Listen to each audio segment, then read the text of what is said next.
Life moves pretty fast. You don't stop and look around once in a while, you could miss the nice guys on business. Need an education on how to grow your business? The nice guys are here to help. Learn about great customer service, networking, and how just being nice can help you prosper. Now, here are your hosts, Doug Sandler and Strickland Bonner. Hey, nice guy community. Welcome back. Welcome back. Today is Wednesday. My name is Strickland Bonner. On the other side of the microphone, Mr. Doug Sandler. It is not dialing for Doug Day today. Don't call him between 5 and 6:30 because he won't be there. I won't be there, but I was there on Monday, and because we are maybe Danielle said something pretty interesting. My wife said something interesting. Nice guy community. If you don't know Danielle, she is my wife, and she said, you might want to consider not telling people when you're recording things. I'm like, I'm not smart enough to realize a specific day and referring back and the whole calendar thing in the theater of the mind. Are you any good at that? Because I suck at that. Well, yeah, I don't think we have a problem telling, total transparency, telling people when we're recording, but we do need to remember to reference things properly. Like, hey, Doug, that was really interesting what you told me yesterday in the episode about the Vamoose bus. And you see, that's funny because we haven't actually recorded that yet. No, that's totally right. Yeah. Well, and we will spend a little bit of time yesterday talking about that. Exactly. So if you have not had a chance, I mean, God forbid, we could actually record these in chronological order when we do them at the beginning. Like, we typically record on Sunday, but we usually do all our intros to the interviews first and then do the Tuesday and Thursday episode. But we could. All right. Just spend a half a second, just so everybody kind of has an idea of why we do it this way. Like, why is it that we record? For example, this week we have 3. Well, we could talk about this on the Tuesday show instead of going on during Ariel's intro. We actually have spoken about that. Exactly. So we talked about it on yesterday's show. So now you know why the references are such a mess. Okay. They are. What do you mean? It's not just our references that are a mess. Everything is a mess. Doug, we got to make a note that we have to talk about this on the show tomorrow. Yeah. Okay. Anyway, Ariel Hyatt has a company called Cyber PR, and this whole episode is about CrowdStart, the ultimate guide to a powerful and profitable crowdfunding campaign, which is her book, and it's pretty damn interesting. Well, I was originally introduced to Ariel from Jan Ilunga. Remember Jan? He's got Jan Ilunga, of course. Yeah, he's got a great podcast of his very own. And every once in a while, he'll come across a guest that he thinks is actually just perfect for our show. And Ariel was exactly that guest. She owns a PR company, runs a PR company, founded that about 20 years ago. Written a book recently called CrowdStart, the ultimate guide to a powerful and profitable crowdfunding campaign.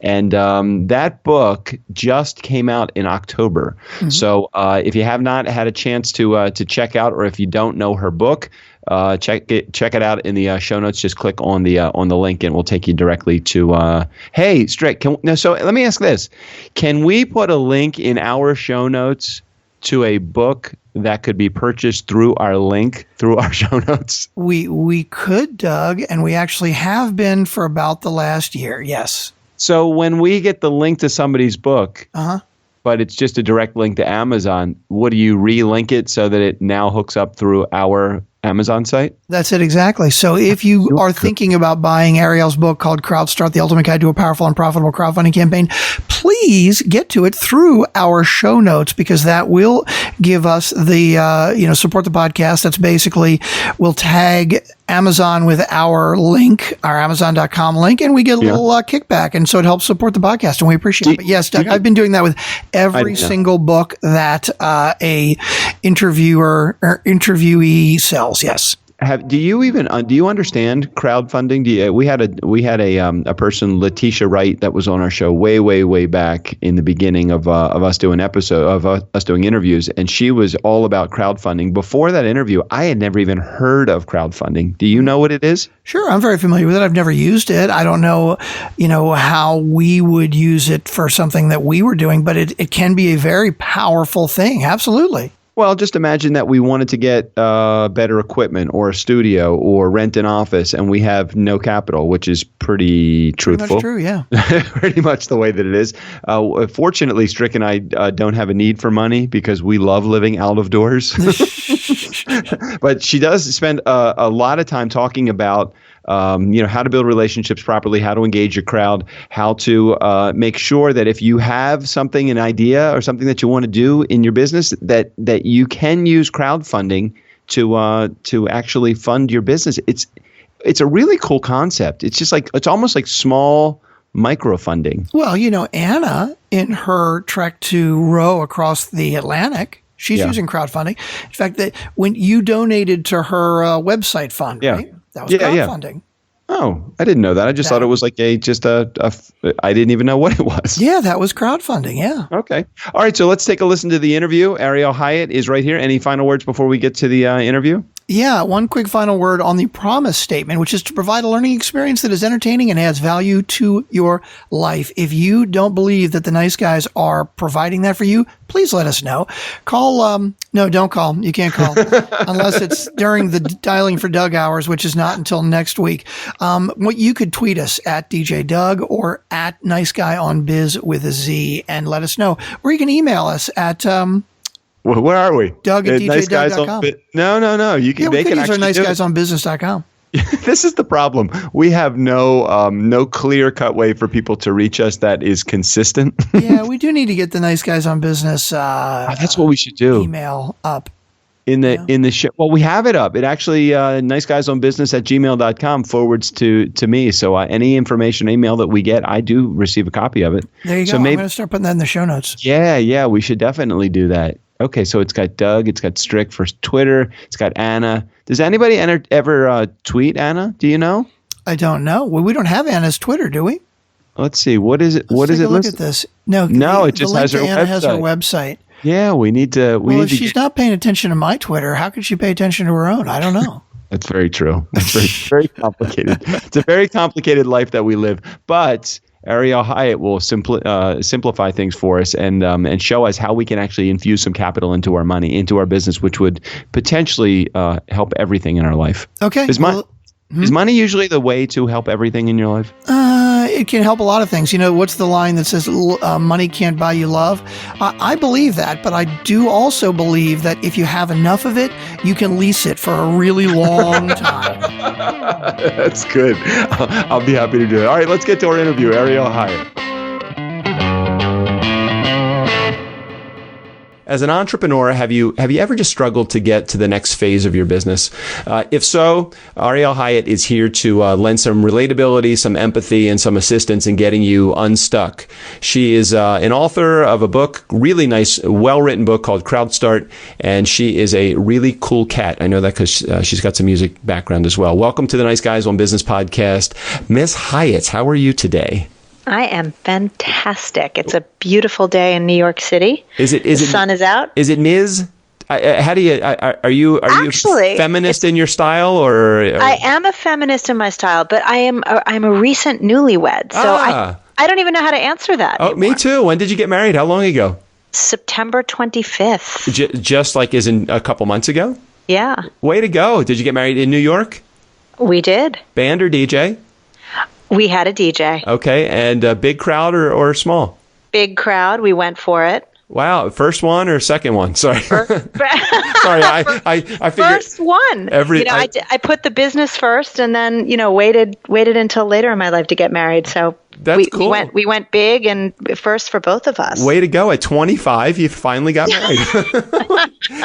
The photo that you sent over. That's I have some people that come on the show, and actually yours kind of just was like, wow, that was good. So good. I like the background. I like it a little off center. You're very PR in your style. So I like everything that I'm seeing so far. So this won't just be a complete shit show today. This will actually be a really good interview. Should I hit the record button now? Or I guess I've already done that. Oh shoot. Okay. All right. We're fine. We're good.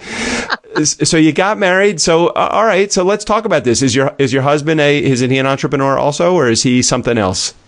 He was in corporate for a long, long time. He comes from an advertising background, and he has, for the last couple of years, been writing a book, which is, it's like beyond entrepreneur, because it's this lone wolf process.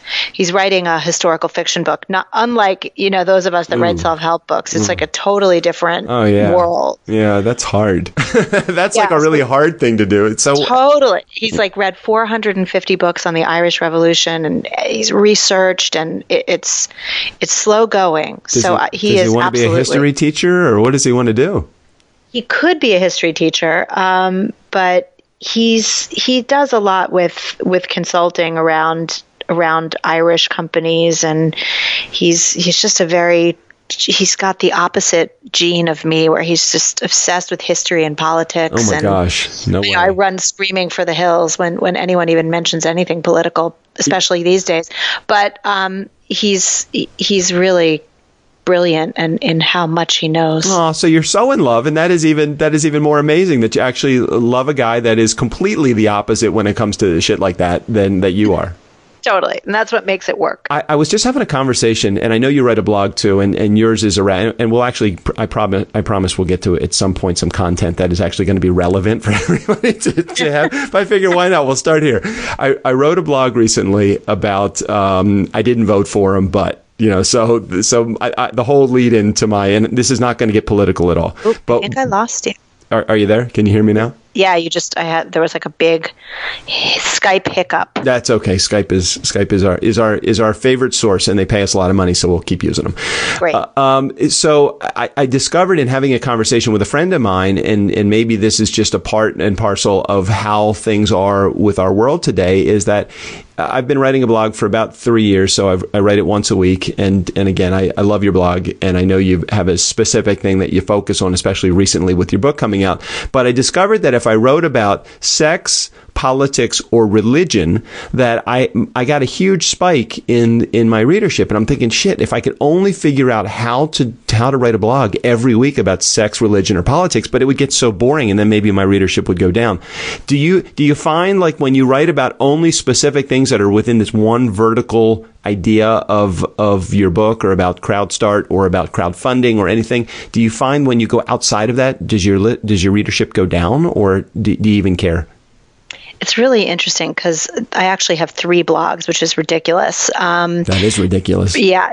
And I started blogging in around 2007. So my original blog has it's hundreds and hundreds of posts on it. And that's at Cyber PR Music. And that is a blog specifically designed for music industry and musicians to understand trends in music marketing and social media, and it's very focused on, speaking to musicians. Then I have a second blog, which is just Cyber PR, where I talk about my experience as an entrepreneur. There is a lot of marketing and PR and some social media tips and tactics there, but it's a little bit more about just the journey of being an entrepreneur, which I've been for 20 years. And then my new blog, and I have to figure out how to roll all these, or at least roll these 2 up so I don't. Hey, you're the PR lady. You figure it out. Exactly. The new one is, of course, all about crowdfunding and topics related to crowdfunding, and that's what the book is about. So there you go, 3 blogs. I find my readership is strongest, obviously, where I've got the longest amount of time and the most amount of posts. But I find that the blog posts that have performed historically the best for me are the ones where I actually tell something that's personal. Oh, yeah. So I do tend to stay away from, political and sex, but I do talk about, there's one blog post where it's just called, I wish it wasn't called social media. And it talked about actually a time when I was out on the street in New York and some really drunk guy was following me and how annoying it was. And I just sort of related that to how that can feel like an online experience. Yeah. And that's one of my most popular blog posts. And then the other one that had like a crazy amount of read and pickup was when I talked about being on the Oprah Winfrey Show and how that was the worst day of my life. So I think it's funny that you say that. I've had a couple people that have come on the show that have had one was way, way back in the beginning of us doing this podcast, probably episode 50 or so, just Nice Guy Community. If you get a chance, just go to my site and search for Andrea Lake. And she also had what was your horrible experience on Oprah? I'm interested now. Oh, it was a episode that was about mothers and daughters, which I have a complicated mother-daughter relationship with my own mom, and about generational differences in the workplace. That's what they said the show was going to be about. Yeah. But it turned out that the show was about air your dirty laundry about, how... Oh, it became a Jerry Springer episode. It totally did. So, lots of lessons learned there about just how the media functions. Isn't it amazing that I had an anxiety attack that I actually did for the first time I did a minute by minute accounting. I'm like, okay, if I'm going to have this, I'm going to have this live. So I literally went by every 10 minutes. I wrote a sentence that I was feeling at the time, and what was amazing is that's probably one of the biggest reads that I've gotten, and it's like because people want to relate to somebody that that's as fucked up as we are. It's like people, they want, because there's so much pain out there in the world. How the hell did we even get on this topic? Where are we going with this? That's okay. People, they feel like they have a relatability factor, and I think I said this in our pre-interview to you, and not because you were trying to promote anything to me in our pre-interview, but I always say, hey, if we show who you are, people will love you and they'll fall in love with you. And as a guy, as a woman in the PR business, do you find that is true with all of your clients, or do you have a specific message that you need to stick with in order for your clients to really be loved by their market? It's so hard. I mean, I think being a publicist is pretty much the worst job ever because you chose it. Well, yes, everybody chooses their career path for a very specific reason. But, the thing about being a PR person, of course, is you are paid to put your client in the best light possible, obviously. Yeah. And you're also paid to help them understand that, their creative vision and what is actually sellable in the media sometimes are not in total alignment. So we as PR people end up spending a lot of time coaching our clients to try to get them to understand, like, listen, I know that you're totally obsessed with that storyline, or you think that that's really, really interesting because it is interesting to you and maybe to people in your immediate community, but it is not newsworthy. So there can be a bit of a struggle between publicist and client when it comes to likability. I mean, sometimes my team and I, we just look around at each other and we look at what our clients are posting on social media and we go, oh my gosh, they just basically blew it for us. There's no way this journalist is going to be like, yeah, this guy looks totally sane. I can't wait to interview him when he's posting, something crazy on Twitter. So likability is interesting in the realm of PR because it also there has to be a story, and it has to be compelling, and it has to be unique. And not only that, we represent mostly artists and creatives. So not only does the story have to be all those things, but the art has to be appealing as well. Yeah, they have to be talented and they have to be relatable. And there's got to be, I think people really like to see some level of vulnerability too. And I think that an artist oftentimes, not just an artist, but even corporate America, especially corporate America, they see vulnerability as a weakness.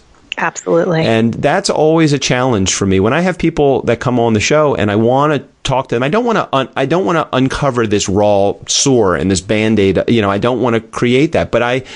But it's almost like if you show people who you are, the real you, people will want to be, they're attracted to you a lot more than come on the show, here's your 10 questions and answer these 10 questions and tell me all about what you do and let's promote your book and you'll get some books sold. I don't think it happens that way. Does it I know this is not exactly the path that we originally when I originally thought, okay, well, she's going to come on the show and here's some great things to talk about with her book. But as I'm looking at your website and as I was reading your blog, I keep thinking you have this message that a lot of people are stuck, and we are all stuck. But where are most people stuck on their journey as entrepreneurs to try? Where is the biggest stumbling block do you find as you're talking to people? It's such a great conversation to have. Three things really popped into my head, which is weird all at once. Here's the things I see. Because people call me because they want marketing or PR, they want to get to the next level, they want to be seen. Marketing for most people is terrifying. Mm-hmm.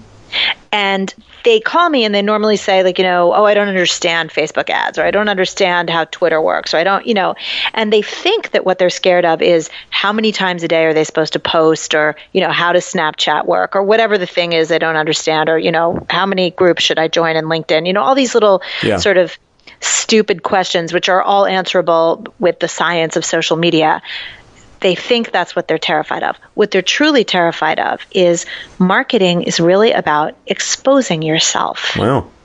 And we see lots of people doing it all the time, and it's not everybody's good at it, right? And so if you probably have someone, in your feed who irritates the hell out of you, and you don't like what they're doing with their marketing, or you think that they're being crass, or maybe they're oversharing too much. So you begin to equate marketing with kind of being a big giant windbag, and you don't want to be that dude. So you think you hate marketing because of that. Right. But then there's like even another level, which is really marketing is you have to tell a story, just like you just said. You have to be relatable. You want people to like you and fall in love with you and get on board with whatever it is you are doing.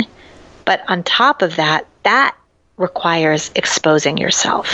Well, but you also have to understand, and I know you do because I can see you everywhere on social media, but you also have to understand the channel that you're speaking through. So if you're on Snapchat, it's going to be, which I hate, by the way.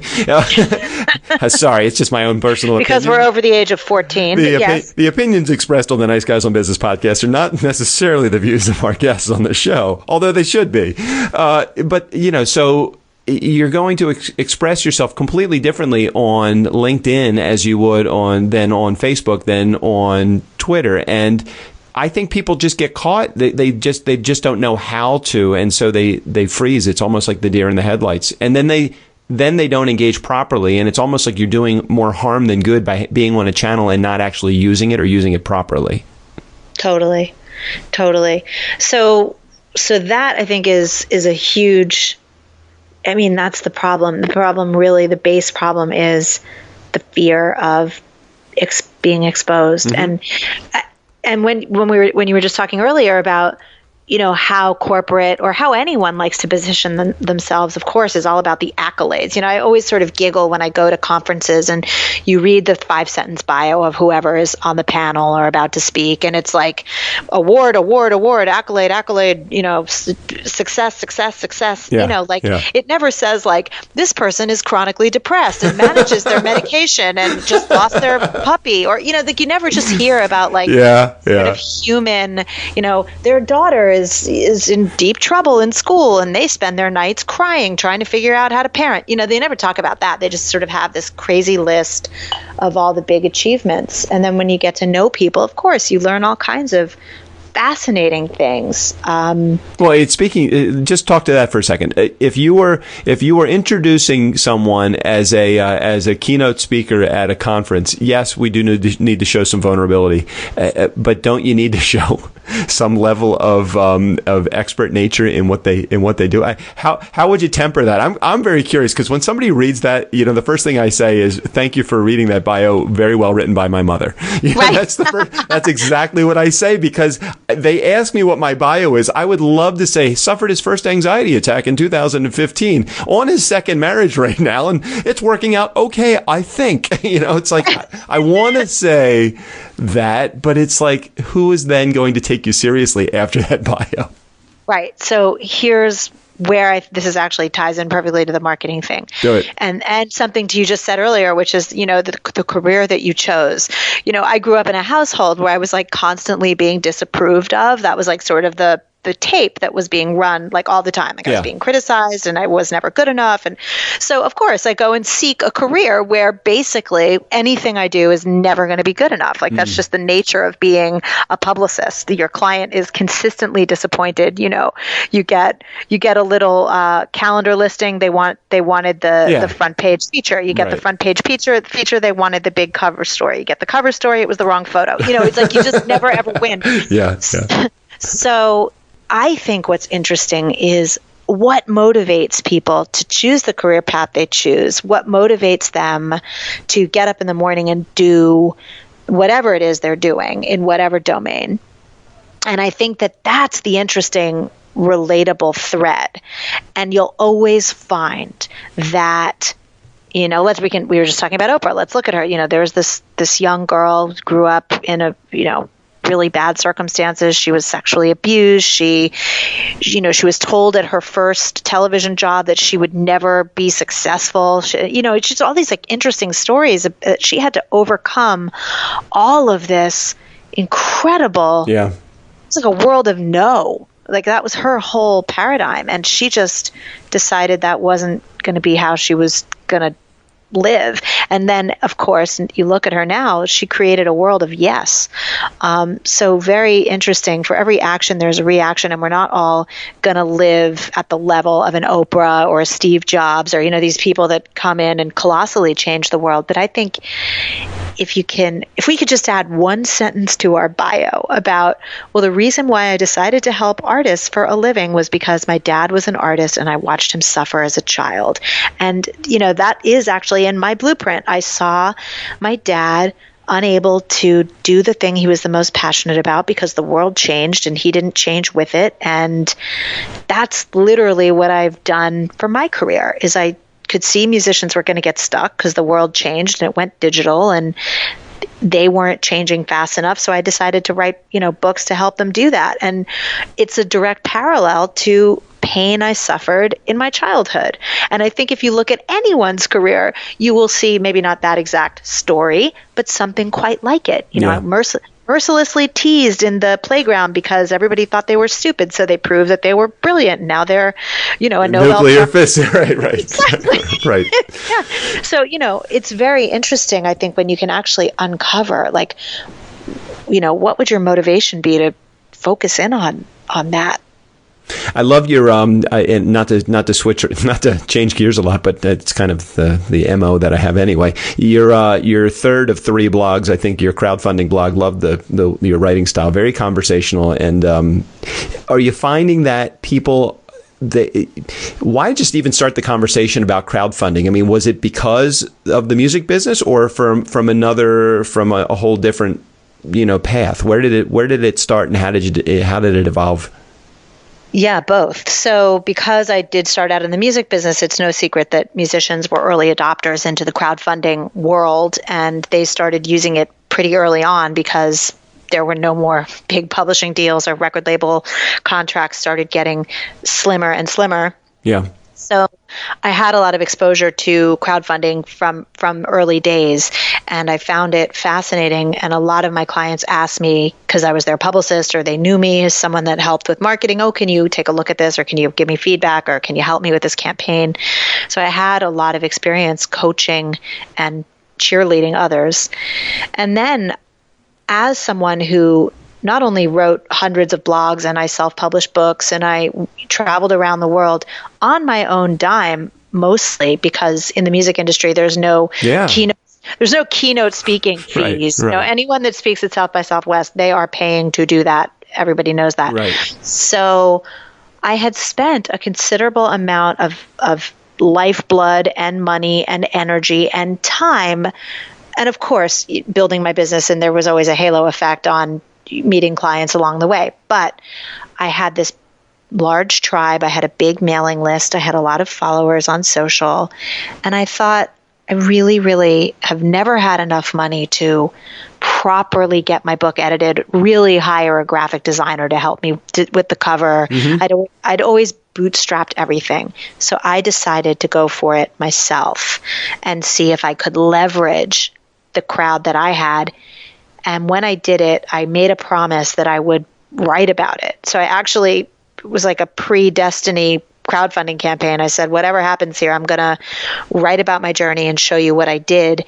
And it was 30 days of learning so many lessons. Yeah. And crowdfunding is not easy, as much as everybody thinks, oh, you just open up Kickstarter and put a page and put some stuff on Facebook. That is absolutely not how it is. It's a thing that requires a lot of planning, a lot of thinking.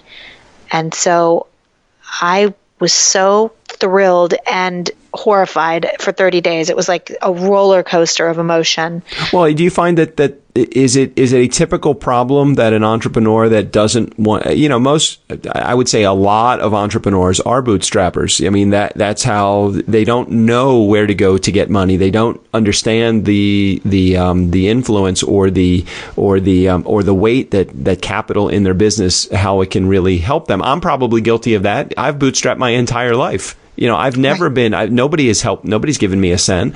And I find that sometimes works against me because I would love to have $50,000 so that I could do a little bit more advanced marketing, so I could get the podcast to the next level or get my book to the next level.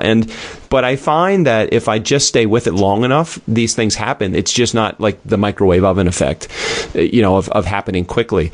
So, is money a typical problem that most entrepreneurs have? Absolutely.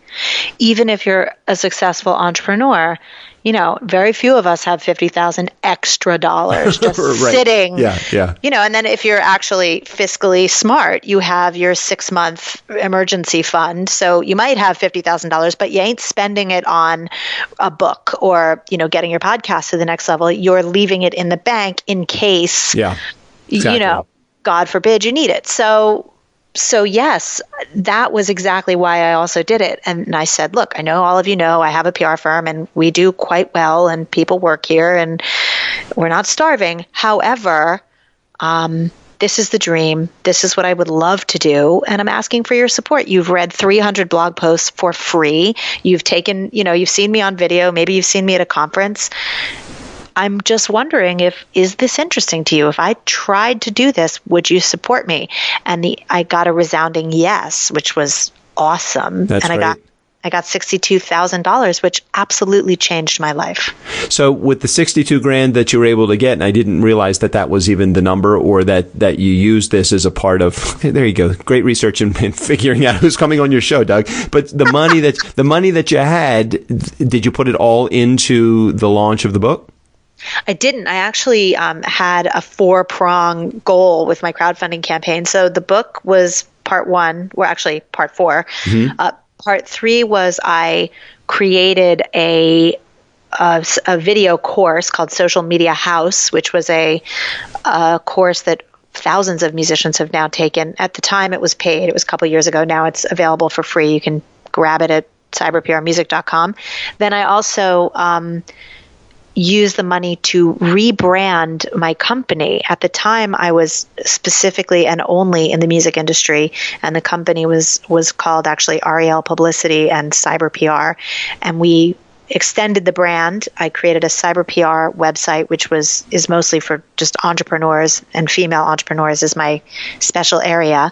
But then on the other side of the house, we broke out the website. So there's now Cyber PR Music. So all the music content lives by itself. So I actually used my campaign for branding, for putting out a book, which was already published, but I just needed the money to really get it out into the world. And so it was 2 books, a rebrand, and a course. I went for it. And, so when you do something like that, and I'm not 100% sure how crowdfunding works because I have not put myself in the path of a crowdfunding campaign as of yet. Are you do you give up a portion of your ownership to the people that help build it, or do they just give you the money and without any idea of having to pay it back, or how does that work? So there's 2 types of crowdfunding. Equity crowdfunding is the one where you would give up a percentage of your business or a stake in something that you're creating, which is not what I did. I did something called rewards-based crowdfunding, which is done and very common in the creative world. You'll see it all the time, like an artist wants to put out an album, for example. Mm-hmm. So you create tiers, different levels, and the lowest tier could be like $10 or $20, and you get a download of the music. And then the tier above, you could get the download of music, and then maybe you get the CD signed, mailed to you, and then you can add things like T-shirts or nice. Right. So you go up and up and up, and then you could have a really high level, $1,000, $2,000. You could get a production credit, get your name as the executive producer of the album, or maybe you could come to my house and, sit in on a recording session. Or a lot of people do experience-based crowdfunding. reward tiers, which could be fun, like, come bowling with me, or, come to a dinner, whatever. So there's all kinds of things that you can offer up. We just find that when we tell people that we are going to be in a certain town and we're going to have coffee with them, we find that the entire town vacates. We end up why are people so repulsed by the nice guys? You figure the nice guys would actually bring people together. No. People do not want anything to do with it. So like, if that freak comes into my town, I am fucking out of here. So let's leave crowdfunding for just a quick second, because I know that just in looking at and experiencing a lot of your social media posts, that you are a big believer in social media. Specifically, I think that Twitter is probably one of your bigger avenues. How do you find, or how have you found that social media has really impacted your career and your success? It's been a life changer and a game changer for me. As a publicist, we're sort of trained to be in the background, and your client is the star, and it's not about you. So when I first got into social media, I hired a genius. Her name is Corey Dennis. She works at Wikipedia now because she's amazing.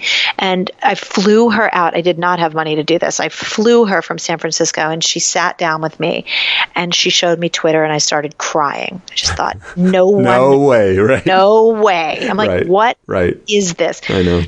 And she then, not only did she do that, she took me to this conference, this little tiny conference in Seattle called Gnomedex.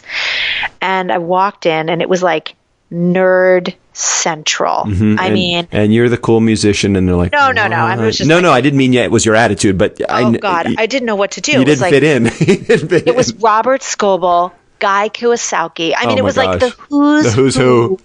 And I didn't know. I'm like, what is this dude with this Hawaiian shirt? This is like a whole world that I didn't get yet. And it turned out, Dave Delaney was there, Marcus Whitney. People who now today are like still rock stars in the social media world. And they were all just sort of like, the guys that founded the fabulous couple that founded Common Craft. Remember those videos? Anyway, it was just so cool.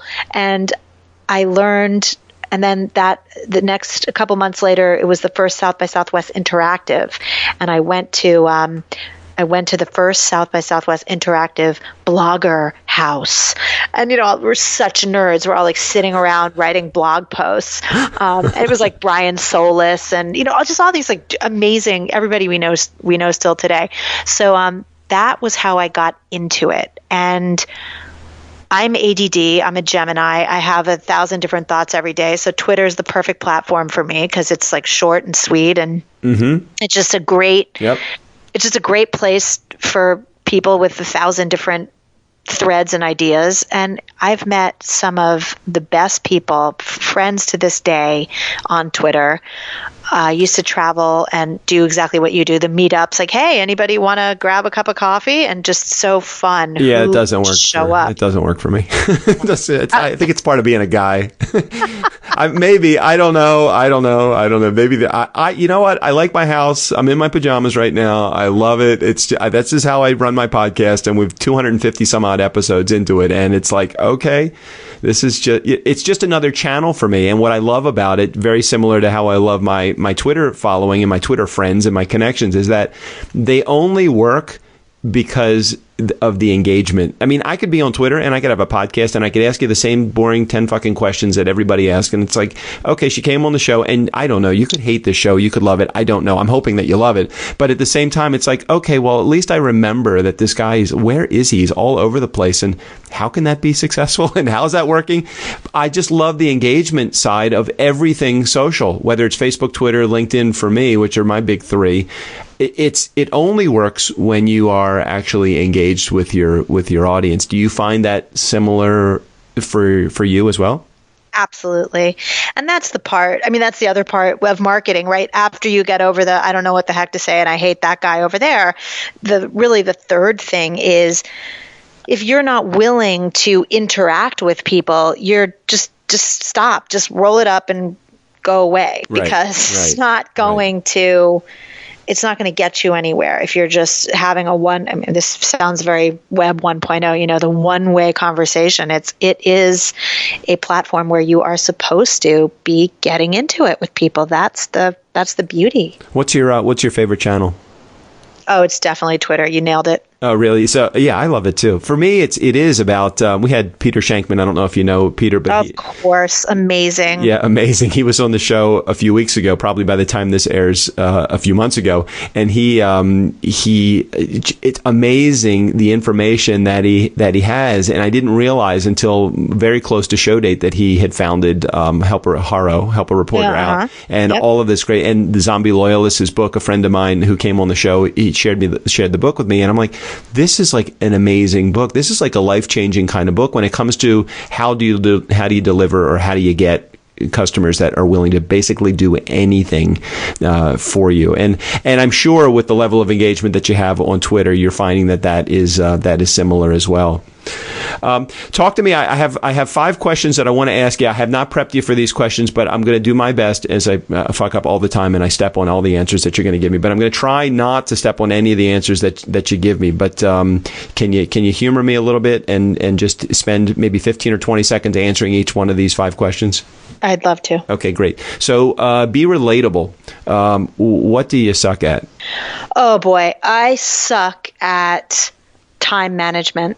I wish I had it down. It is my biggest struggle as an entrepreneur, because the thing that I'm most proud of as an entrepreneur is that my time is my own. Mm-hmm. And I don't take well to structured scheduling, which if you read any book about time management or seek anyone that's got great advice, the first thing they'll say is the most successful people, they block out time in their calendars. They keep schedules. They never miss a workout. They get up at 4 a.m. They do all these things that I'm tired already. I know, exactly. I know. I always tell everybody I've been self-employed, 30 years or something like that, or 25. I don't even remember. I'm gainfully unemployable at this point. I've screwed up so many things in my life that I don't think anybody would possibly want to hire me at this point. So I have no choice other than to stay self-employed. Be transparent. How did you pay your bills when you first got going?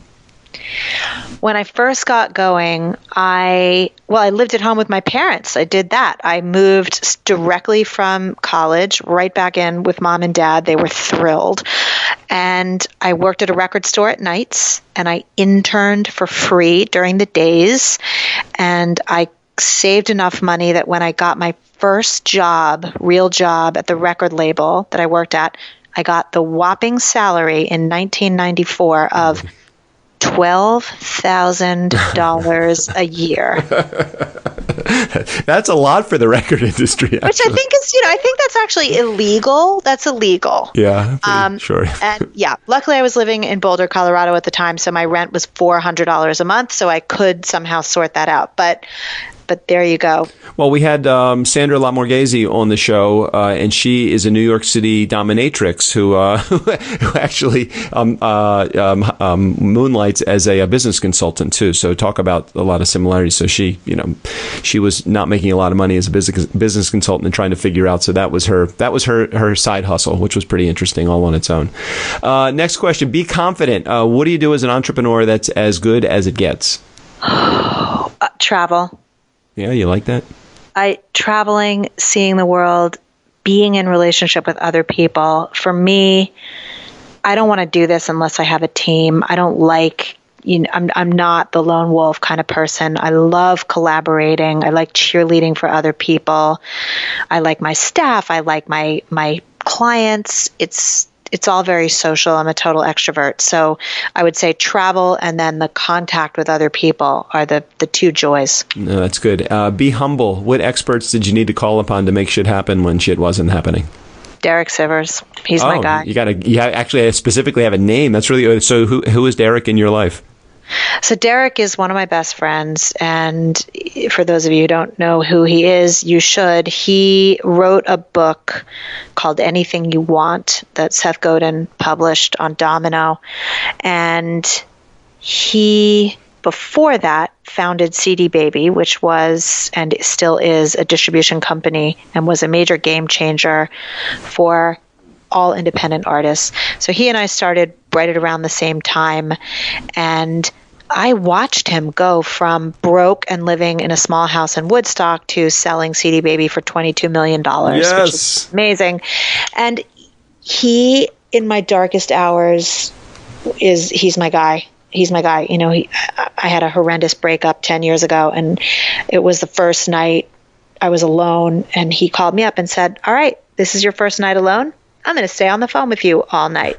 That's a friend. We just chatted. We just chatted all night. And so he's not only my business guy, but he's in my personal life, a very, very just dear-hearted person. Plus, he's totally wackadoodle. Like, he'll call me up and be like, okay, I was just thinking. And then he'll ask you like the weirdest question ever. He really, really gets me to think and stretch myself, and he doesn't judge. And it's good to have friends like that. It's great to have friends like that. All right, just so you know, that was well over 20 seconds. So I'm going to have I'm going to have to just cut you off next time. Okay. Be realistic. Where are you going to be in 90 days? And how far really into the future do you think you can see? This is a magical phase of my life, and I'm not really looking too far into the future. Mm-hmm. This book just came out, and I want it to find its own path. So I'm sort of leading by magic right now and not focusing too much on keeping to a plan and sticking with it. I'm in the opposite space right now. No, and I completely relate to that. I really can see pretty clearly for 60 or 90 days, maybe even a couple more than that. But when somebody says, and I wish I would get, every time I've set a goal, I've been able to hit it. It might take a lot longer than I originally intended, but I usually hit the goal eventually. But I don't like goal setting. I don't just, that long-term plan, that vision, it's really challenging for me. I'm very similar to where you are in your journey right now, in that I love just like here and now, and meditation has brought me to the here and now phase of my life, very present, living in the present. But looking out 90 days is really all I want to go. It's like, it's a hassle if you start to have to, it's probably not the right way to build a business, but it's the only way that I know how to build a business. So that's where I am right now as well. Cool. Okay. You have your cell phone anywhere near you? I don't, but I could. Just if you could grab it just for a second. I just wanted to ask you a couple questions about your cell phone. I'm kind of weird this way. Do you have an iPhone, or do you have something inferior? I have an iPhone. Are you going to ask me if my apps are color coded or something? What's going on? No. Are you kidding me? You think I'm smart enough to ask shit like that? No. No. If you have your cell phone anywhere near you, if you could go to your phone app for a second. Okay. Cell phone in hand. Okay, great. Okay, where am I going? Which one do you have? The 6 or the 7, or you still have the 4? My mom's got the 4, and I've been trying to upgrade her. My mom has the 4 too. That's very funny. It's a 7. It's an iPhone 7. Oh, beautiful. Okay, go to your photo app for a second. What was the last picture that you took? That was a really fun question to ask the dominatrix, by the way, just so you know. I can almost, that's not a safe question. I took 2 nights ago a photo of the big giant supermoon. Oh yeah, that's right. We had a supermoon just recently in November of 2000. I don't know when the show's airing, so we'll put the date on it. November, let's call it the 8th, 16th or something like that of 2016 is when the supermoon was. So that's cool. Really big picture. Did you kind of scale it so that you can see something in front of it or behind it? I took it through the skylight in my house, so it's looking up into the skylight and through it, and the moon is peeking through. Annie, go to your texting app now. Last question, and then we'll wrap this up. Okay. All right. What was the last text message you sent and received? The last text I sent was to one of my best friends who is also a minister, and she married me, and we're asking where our marriage license is, because it hasn't arrived yet, and we need this. Yes, right. Hi, did this really happen?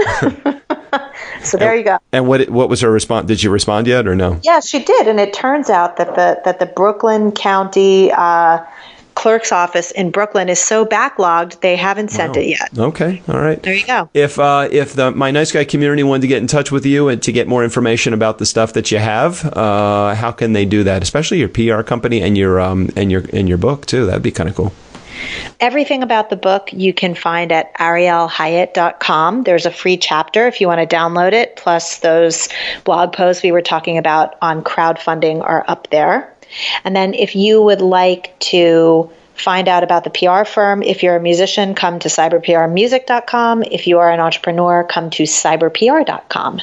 And of course, Twitter, I'm CyberPR. Yeah, CyberPR. I'm looking at your very large Twitter following right now, and it's very fun to see your feed because you are, as you said, as I would have assumed that you were, very engaged in communicating with people in your community, and that's very cool.